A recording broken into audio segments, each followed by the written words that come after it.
Good morning, Lit family. This is Kevin Hayman, and I had the good privilege and fortune of being asked to volunteer some reading.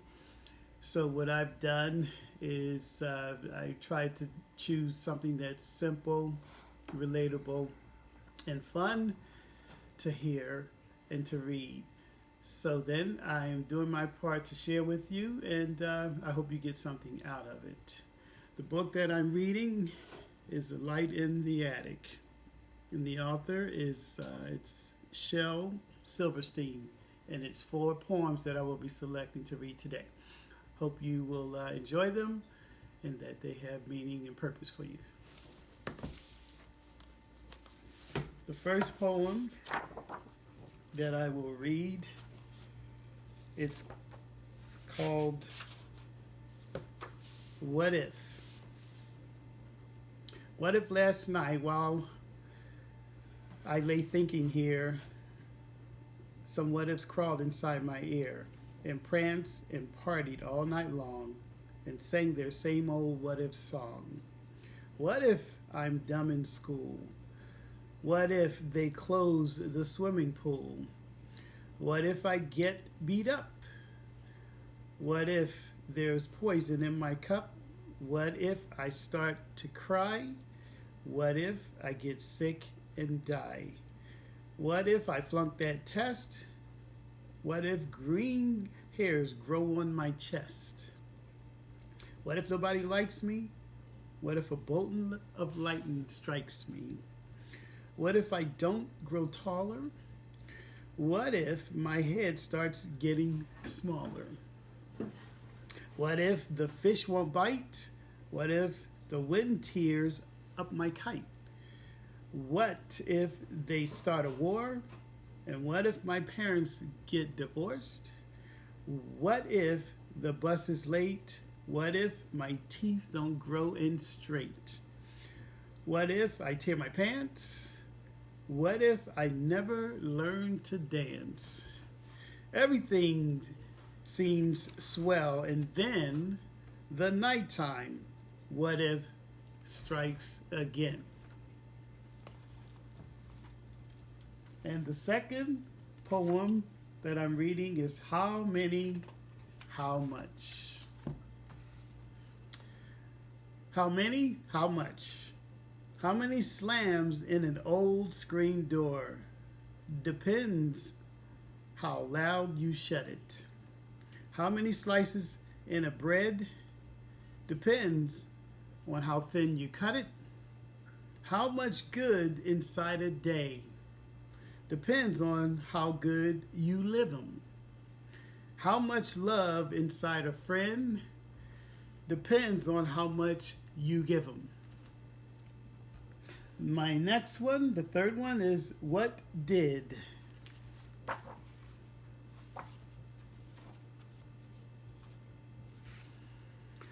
What did? What did the carrot say to the wheat? Let us rest. I'm feeling beat. What did the paper say to the pen? I feel quite all right, my friend. What did the teapot say to the chalk? Nothing, you silly teapot. Can't talk. And finally, Asians.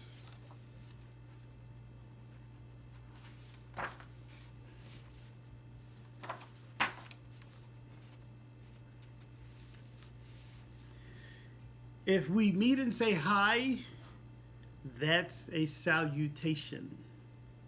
If we ask, if you ask me how I feel, that's consideration. If we stop and talk a while, that's a conversation.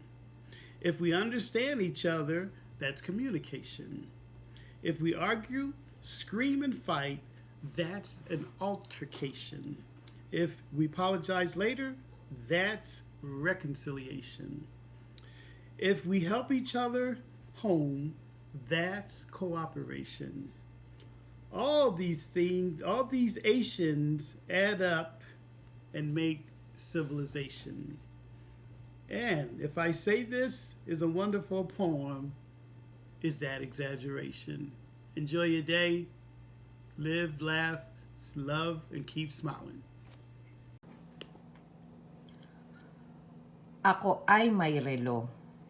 Ako ay may relo, 12 ang bilang. 2 ang kamay, maikli at mahaba. Kamay sa maikli, oras ang sinasabi. Kamay sa mahaba, sinasabi ay minuto. Dapat mong malaman pagbilang ng limahan upang iyong masabi ang oras sa orasan. Maikli muna ang tignan bago ang mahaba, kay daling malaman ng oras sa orasan. Ang tatay ang haligi ng aming tahanan. Si nanay ang ilaw ng aming tahanan. Si kuya'y tumutulong sa gawain ni tatay. Si ate ko naman sa gawain ni nanay. Ang aming si bunso ang siyang nagpapasaya sa aming pamilya. Siya lagi ang bida, sina lolo at lola tumutulong din sa gawain. Kami nagbibigayan at laging nagmamahalan. Ang ibon, ako ay may ibon, hinuli sa bukid. Ibinigay si Bobon, sa basket isinilid. Inuwi ko sa bahay, siya pala'y may pilay. Ako ay naawa kaya aking pinalaya.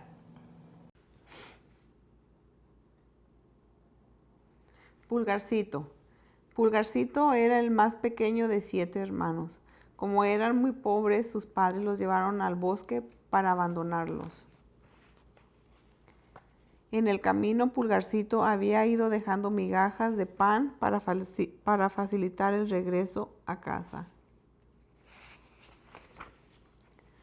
Cuando quisieron regresar, no encontraron las migajas, pues los pájaros se las habían comido. Buscaron el camino hasta atardecer, pero solo pudieron ver una casa a lo lejos.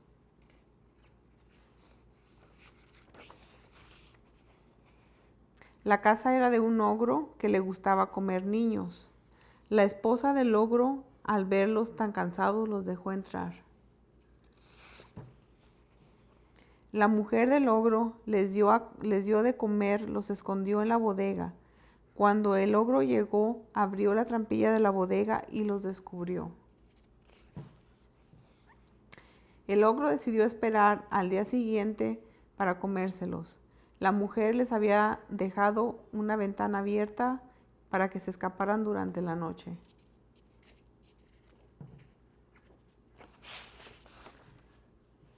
Ya en la mañana, el ogro descubrió que los niños habían ido. Inmediatamente se puso sus botas de 7 leguas y salió a buscarlos. Antes de que los alcanzara, Pulgarcito y sus hermanos se escondieron debajo de un árbol. El ogro cansado se quedó dormido. Pulgarcito, que además de astuto era valiente, le quitó las botas y se las puso. Con las botas de 7 leguas, Pulgarcito salvó a sus hermanos y fue nombrado el cartero del rey. En adelante, toda la familia vivió unida y feliz. ¿Se ve?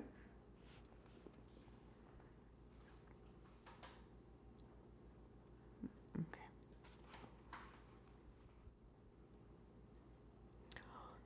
Ratón de campo y ratón de ciudad. Un día, un ratón que vivía en la ciudad fue a visitar a su primo en el campo. Al ver su primo, el ratón de campo, se alegró y preparó una sencilla cena. Mientras comían, el ratón de la ciudad le hablaba de lo lujosa que era su casa. Tantas maravillas le contó el ratón de ciudad que un día el ratón de campo decidió ir a visitarlo. Cuando por fin llegó a la ciudad, observó que estaba muy sucia y ruidosa. Cuando el ratón de la ciudad llevó a su primo a su hogar, este se quedó maravillado de lo que vio. Mientras él se maravillaba, su primo lo invitaba a pasar a la mesa, pues la cena estaba servida. Una mesa para reyes, pensaba el ratón de campo, vinos, quesos y un sinfín de manjares. Apenas se disponían a disfrutar de aquel manjar cuando escucharon los maullidos de un gato de la casa, que solo quería una cosa, atrapar a los dos ratones.